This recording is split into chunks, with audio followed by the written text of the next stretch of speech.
Hi, this is Tony Byrne from the Resource Corporation, and we're talking to Duncan Fry from ARX.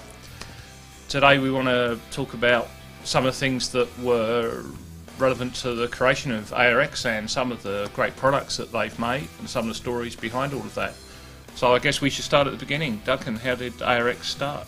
It originally started when Colin Park and David Park and I shared a factory. I had a rehearsal studio in there, and they had Park Audio, which is a rental company. And then the council shut down my rehearsal studio because everybody had complained, and they thought that the way it was built wasn't really up to standard. So we decided to pool our resources and start making products for the for the sound industry that we couldn't buy, or we couldn't buy at a price that made it profitable to rent it out. And Colin was a electronics whiz, and still is. Mm-hmm. And I'm not, but I had an idea of how to make things and put them together.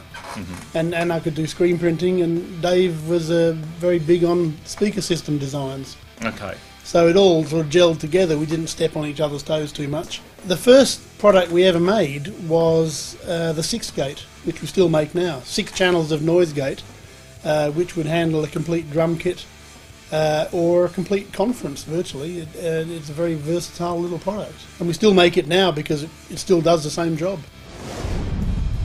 And what sort of time are we talking about? When did ARX start? In the 80s. Okay. Yeah, mid to early 80s. Yeah. All right. So despite your youthful looks, you do go back that far. That's all right. We've got an ARX box that will make it louder for you. Don't worry. Oh, good.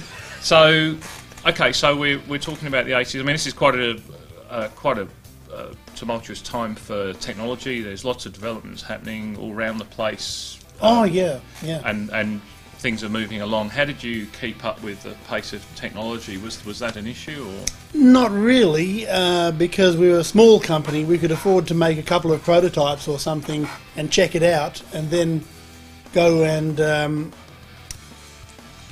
let people play with it, see if they thought it was a good idea, and then start making it.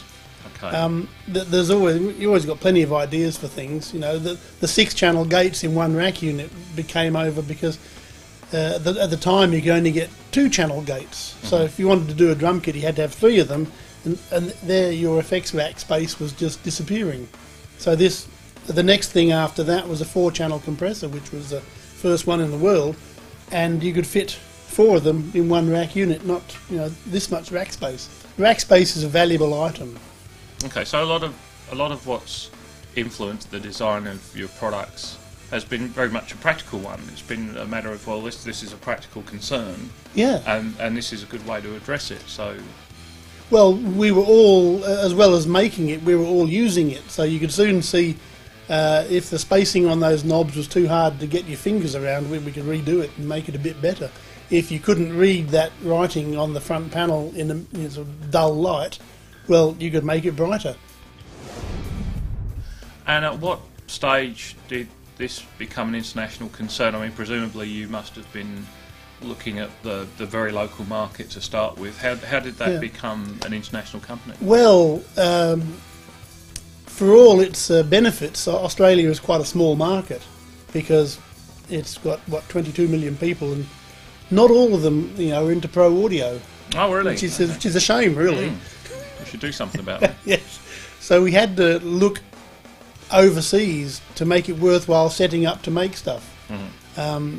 So we had a stand at the 1988 NAMM show, I think, and that started off there in Anaheim, and people came from all over the world to start looking at the stuff, and we were impressed. So we had a stand there next year, and orders started flowing in around the world from that.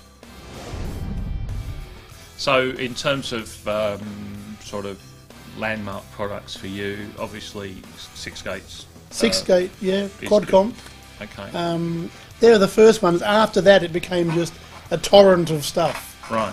As we figured we better start making some stuff that everyone would need, so we'd continually have a flow of product coming out. Mm-hmm. If we didn't have any orders for 6-gates, we could be making quad comps. If we didn't have any for that, we could be making crossovers, we could be making equalisers, The EQ60, I think, came out in '89, and we sold thousands and thousands and thousands of that all around the world because it was a really good equaliser. And now we have the EQ260, which is very similar circuit, even quieter and longer faders.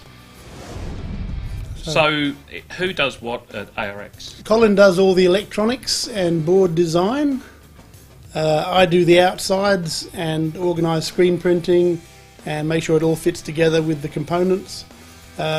David looks after board design and assembly, and he does servicing on any older speaker systems that come in to be looked after, and Andrew makes sure all the boards have the right components on them. ARX, the name. How The did name? that come about? Well, we originally called it Audio Design Systems, but we had to put a dash in between A, D and S, so it looked a bit like AIDS, and that didn't seem such a good idea. Good point. So we called it Audio Research and Technology, sounded nice and high-tech, and that came down to ART as an acronym.